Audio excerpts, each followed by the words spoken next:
Yeah, okay guys, hello, and yeah, the weather's actually changed and it's started to rain, so I'll just sit out here for a little while with a coat on and tell you this next dietary trick, and then we'll carry on. Yeah, got some tyres for the bike, yes, and we'll be doing maintenance on the reconnaissance vehicle at some point, and I need to show you a few things just to be aware of. I'm sure you know how to maintain bikes, but there are a few bits that the guys have never ventured into, like headstock bearings, stuff like that. Yeah. So anyway, I forgot to tell you in the last video that I actually mix the coconut milk in the tin with coffee. Yeah. So I'll have the last little bit with the coffee. I'll make a coffee in this, and we're all good to go. Yeah. So yeah, I didn't mention fasting, which I think is probably actually the most important diet or eating regime that you can actually undertake. Simply, it's good for your health, and also it disciplines you to go through harder times. Yeah, if you get into a state where you're hungry, where you need to eat, it will agitate the hell out of you. And if you're not disciplined to be able to deal with that, of course, that is going to occupy your mind, especially if you have other things to deal with. If you have hysterical members of family that are also like that, you need to get them to be trained into the art of being healthy by fasting. Yeah, the benefits is when you do fast, it helps your body to regulate insulin much better, which is for potential diabetes sufferers. It also will help to lose weight, and extended fast also will bring the body into something called autophagy, and it's a scientific fact. It's been proven. There are doctors that have won Nobel Peace Prizes because they've discovered this autophagy. Okay, and this is basically about when you're into prolonged hunger, your body strips out all the old and useless proteins, and it has a regenerative force, because that means that it gives the body space to grow once you are starting to put nutrition back into your body. Yes, I know some people are terrified of not eating. I know two girls that I work with.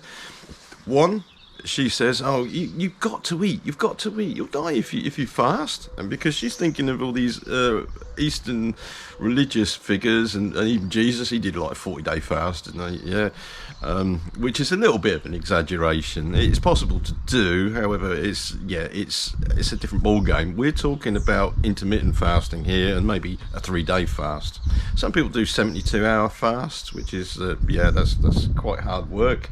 You have to be prepared for it, but yes, it's a one. It is a reality. Okay, so the other girl that I work with, she's terrified of being hungry. Yeah, so she says, "Oh, I can't go a day without food."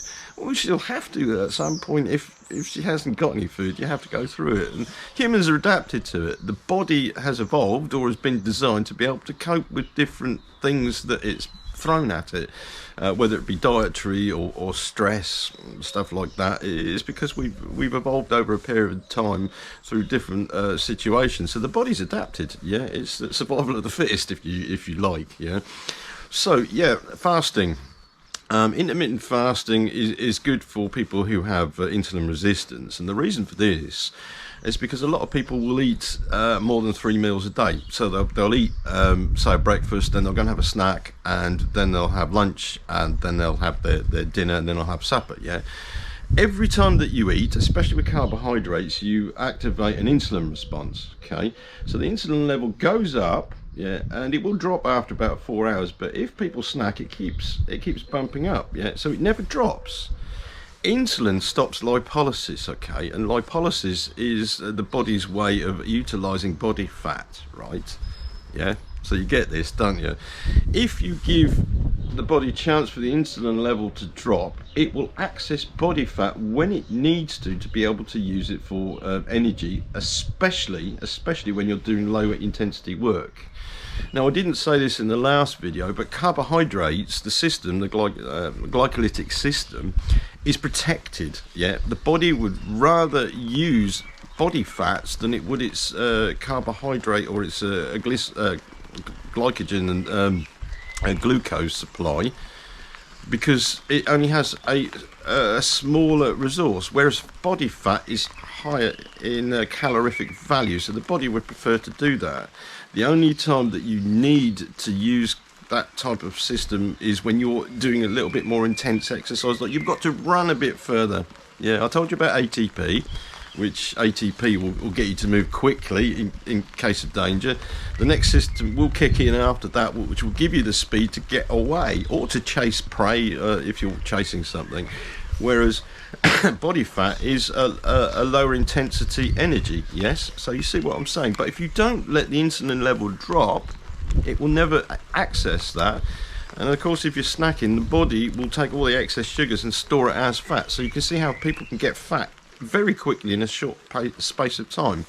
You don't need to exercise to lose fat, but it does help, yeah? So yeah, if you're fasting and you're doing, like, say, a warrior fast, like I do, which is 18 hours a day for 3 days a week, what you're doing is actually letting that insulin level drop right down, yeah?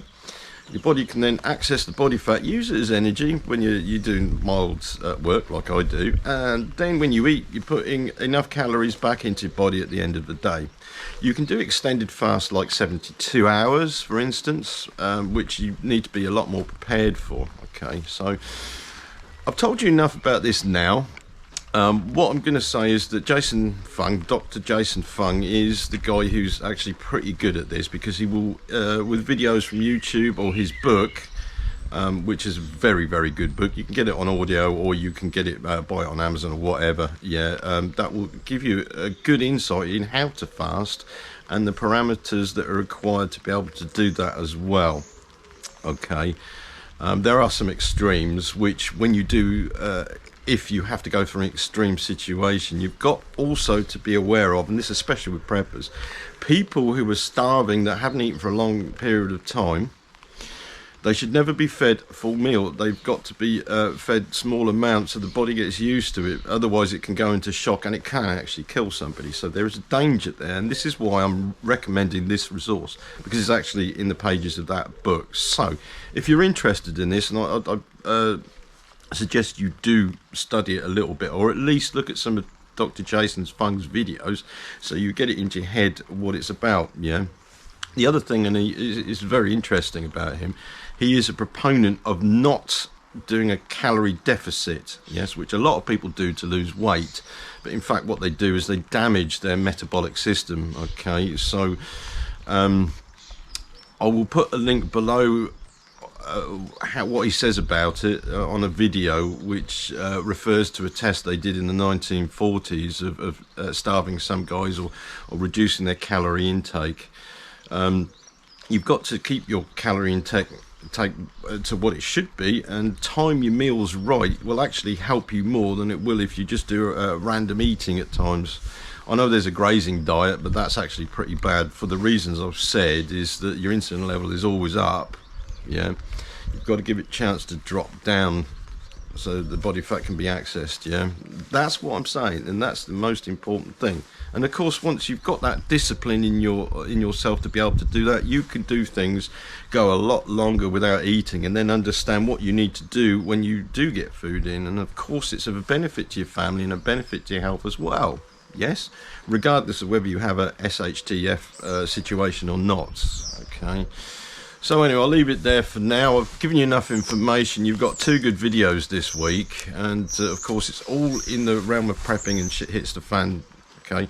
But we're using information from different areas which are relevant to preppers, which, like I told you, a lot of prepper channels will not talk about this because they're too interested in all the news that's going off and getting excited about that, which is okay. I'm not against that at all, but these are the gaps I'm filling in between. I told you I would, so I will. Yes. So anyway, stay tuned. See you later.